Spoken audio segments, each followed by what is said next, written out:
तो प्यारे बच्चों कैसे हैं। आज लेंस से देखेंगे कि इमेज फॉर्मेशन कैसे होता है, इमेज कैसे बनता है, कहाँ बनता है, उसका साइज क्या है, नेचर क्या है। आइए देखते हैं। हर छोटा बदलाव बड़ी कामयाबी का हिस्सा होता है। प्यारे बच्चों, हम जिंदगी में छोटा छोटा बदलाव करके बड़ी कामयाबी पे जा सकते हैं। जैसे आप मॉर्निंग में लेट उठते हो, आधा घंटा पहले उठिए, तो इससे आपका कामयाबी और तेज़ गति से होगी। तो देखिए, इमेज फॉर्मेशन इन लेंसेज यूजिंग रे डायग्राम। यूजिंग रे डायग्राम माने इसमें कौन कौन सा रे लेते हैं। हमें इमेज बनाने के लिए रे चाहिए, तो किस तरह का रे लेते हैं लेंस में। ऑलमोस्ट जो हमने मिरर में देखा था, स्फेरिकल मिरर में, उसी तरह का लेंस है। इसमें थोड़ा सा अंतर है, ये देखते हैं। अभी इमेज कहाँ बनेगा ये देखने नहीं जा रहे हैं। अभी कौन कौन सा रे लेंगे, इंसिडेंस रे, और किस तरह रिफ्रैक्ट करके आगे निकलेगी इसके बारे में देखेंगे, या इमेज बनाने में किस तरह की रे की ज़रूरत पड़ेगी।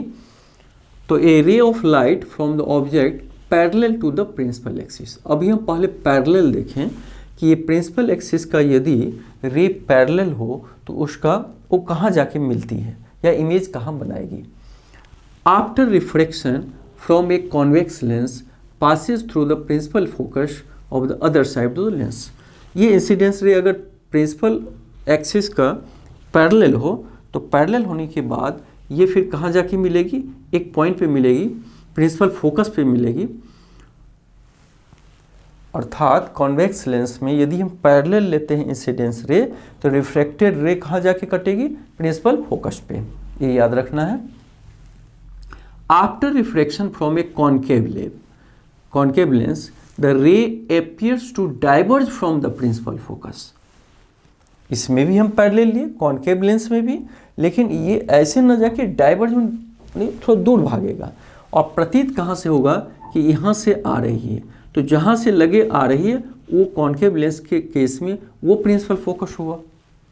तो दोनों रे के बारे में हमने सीखा कि फर्स्ट में कॉन्वेक्स लेंस पे ये प्रिंसिपल एक्सिस पे काटेगी अपोजिट साइड में, लेकिन इसमें कॉन्केव लेंस में जो इसका पैरेलल रे होगा वो आती हुई प्रतीत होगा इसी साइड में, जिस साइड में ऑब्जेक्ट है, तो ये इसका प्रिंसिपल फोकस होगा।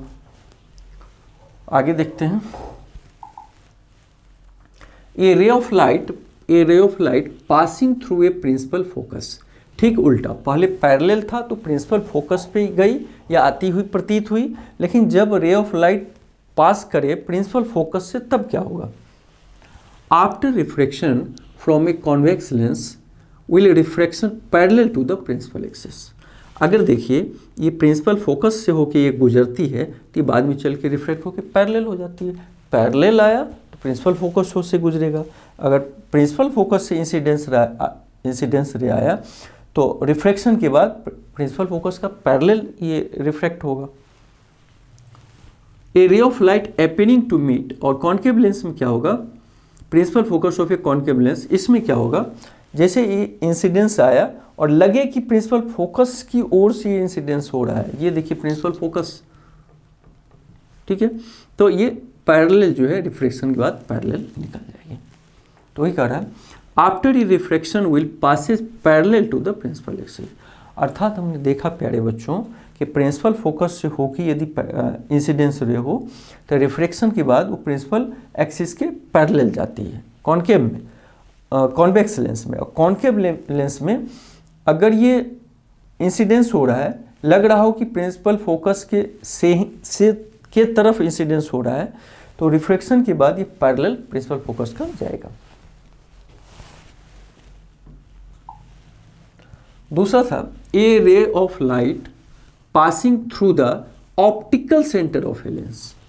अगर वो ऑप्टिकल सेंटर से गुजरे तो क्या होगा, तो will emerge without any deviation. तब क्या होगा, इसमें कोई रिफ्रैक्शन नहीं होगा, उसी पाथ पे निकल जाएगा ये। आफ्टर रिफ्रैक्शन भी सेम पाथ पे निकलेगा, चाहे कॉन्वेक्स लेंस हो, कॉन्केव लेंस हो।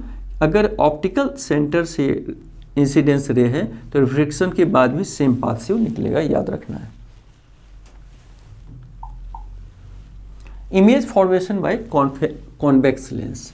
अब प्यारे बच्चों हम देखेंगे डिफरेंट सिचुएशन में कॉन्वेक्स लेंस में इमेज कैसा बनता है। जैसे हमने स्फेरिकल मिरर में देखा था या कॉन्केव मिरर में, कॉन्वेक्स मिरर में, उसी तरह हम कॉन्वेक्स लेंस का और कॉन्केव लेंस का अलग अलग पहले देखेंगे। तो पहले हम कॉन्वेक्स लेंस में देखें कि इमेज कैसा बनाता है। When an object is placed at infinity, जब इन्फाइनिटी पे कोई ऑब्जेक्ट हो तो उससे जो रे आती है पैरेलल आती है। क्यों आती है पैरेलल? सपोज कीजिए यहाँ है कॉन्वेक्स लेंस, ठीक है, एक वस्तु यहाँ रखे तो इसका लाइट ऐसे आएगी, और एक यहाँ रखे तो ये लाइट ऐसे आएगी। तो देखिए ये एंगल बढ़ता गया, तो जितना दूर जाएंगे तो ये एंगल बढ़ता गया, तो जाते जाते तो क्या हो जाएगा, एकदम सीधा हो जाएगा, पैरेलल हो जाएगा। इन्फाइनाइट से जो रे आएगी वो इन्फाइनाइट पैरेलल आएगी। तो पैरेलल जाने के बाद क्या होता है, कॉन्वेक्स लेंस में प्रिंसिपल फोकस पे यहाँ पे मिलता है 10 कह रहा है real when an object is placed in infinity real and inverted image formed at the focus, principal focus. तो देखेंगे हम कॉन्वेक्स लेंस के केस में ज़्यादातर जो होगा रियल एंड इन्वर्टेड, इन्वर्टेड का मतलब उल्टा और रियल होगा, उसे किसी हम स्क्रीन पे ले सकते हैं। तो इसका जो इमेज होगा रियल एंड इन्वर्टेड होगा। कॉन्वेक्स लेंस का जो इमेज होगा रियल एंड इन्वर्टेड होगा, ये याद रखना है। और जब ये रियल होता है तो इन्वर्टेड होता है हमेशा, तो रियल एंड इन्वर्टेड होगा। Form eight the focus the size of the image is highly diminished, इसका साइज जो होगा बहुत छोटा होगा। इसलिए देखोगे कि लेंस क्या होता है, जैसे पेपर जल जाता है, कॉन्वेक्स लेंस ही होता है। जब हम डालते हैं तो सारे रे इकट्ठा होकर पेपर को क्या करता है, जला देता है। कॉन्वेक्स लेंस में हमने देखा जब इंसिडेंस रे पैरेलल है प्रिंसिपल फोकस का, तो वो कहाँ जाके मिलता है, प्रिंसिपल फोकस पे, और वो साइज वेरी डिमिनिश्ड होता है, पॉइंट साइज होता है, और रियल एंड इन्वर्टेड उसका इमेज होता है। तो साइज क्या हुआ, पॉइंट साइज, और नेचर क्या हुआ, रियल एंड इन्वर्टेड। प्लेस कहाँ हुआ इमेज का, तो प्रिंसिपल फोकस पे हुआ।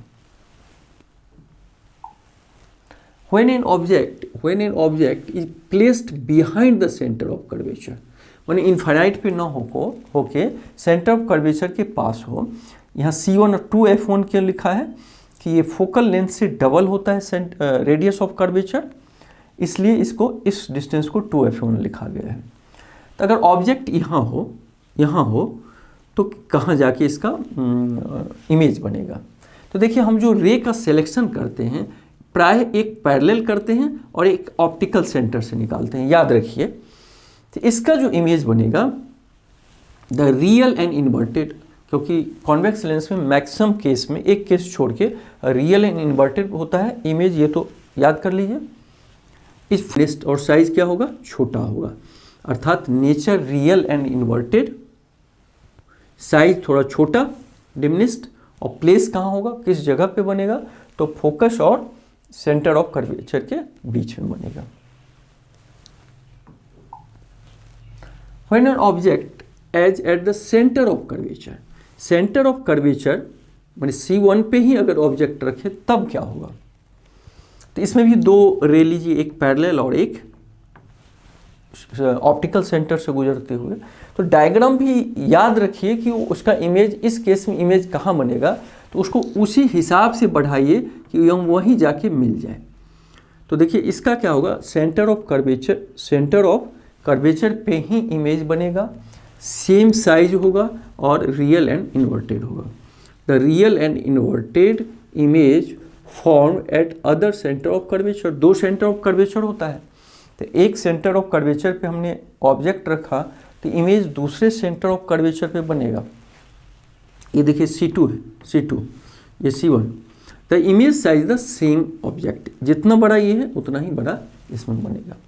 तो इसमें हमने क्या देखा कि रियल एंड इन्वर्टेड तो बनता ही है और सेम साइज भी बनता है, और एक सेंटर ऑफ कर्वेचर पे कोई ऑब्जेक्ट रखेंगे तो उसका इमेज दूसरे सेंटर ऑफ कर्वेचर पे बनेगा।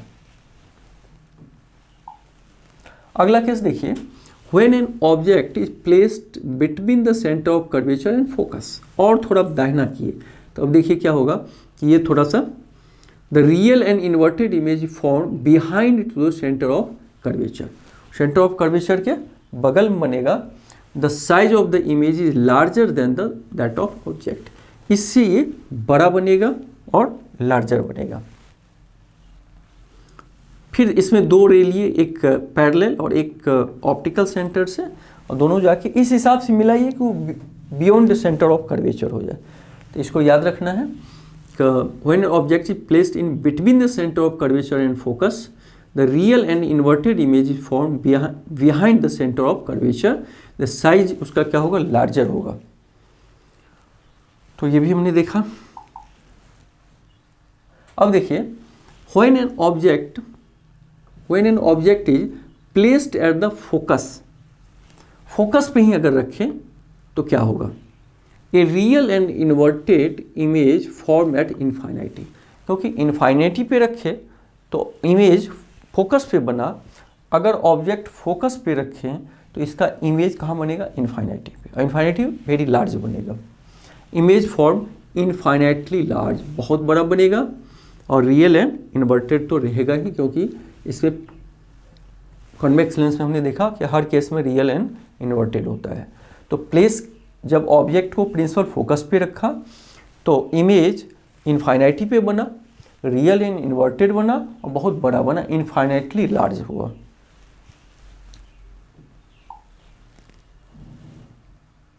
ठीक है। अब एक केस है, ये लास्ट केस है, when an object is placed in between focus and पोल।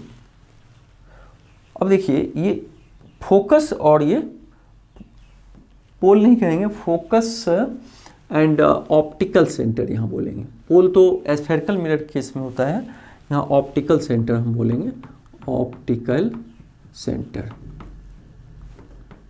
तो फोकस और ऑप्टिकल सेंटर के बीच में जब रहता है तब इसमें रियल एंड इन्वर्टेड इमेज नहीं बनता है, तो इसमें वर्चुअल एंड इरेक्ट बनता है। एक यही केस में एक्सेप्शन है कि वर्चुअल एंड इरेक्ट बनता है। A virtual and erect image is form in the same side, इसी साइड में, जिस साइड में ऑब्जेक्ट। अदर केस में हमने देखा कि ऑब्जेक्ट अगर इस साइड है तो इमेज क्या दूसरी तरफ बना, लेकिन ये एक्सेप्शनल केस है जब ऑब्जेक्ट प्रिंसिपल फोकस और ऑप्टिकल सेंटर के बीच में हो तो इमेज इसी साइड में बनेगा और वो इरेक्ट रहेगा, वर्चुअल नहीं, रियल नहीं रहेगा, इरेक्ट और वर्चुअल। इरेक्ट मतलब सीधा, वर्चुअल का मतलब जिसको स्क्रीन पे हम नहीं ले सकते हैं। इमेज फॉर्म इन लार्ज, और इमेज क्या बनेगा, बड़ा बनेगा। तो इस तरह हमने प्यारे बच्चों डिफरेंट केस का प्रैक्टिस कीजिएगा, कॉपी पे उसको रे डायग्राम बना के उसको परफेक्ट होना, क्योंकि रे डायग्राम बोर्ड में भी आता है बनाने के लिए। तो थैंक यू प्यारे बच्चों, मिल के बहुत अच्छा लगा। फिर मिलेंगे जल्द ही अगले पार्ट में। Thank you.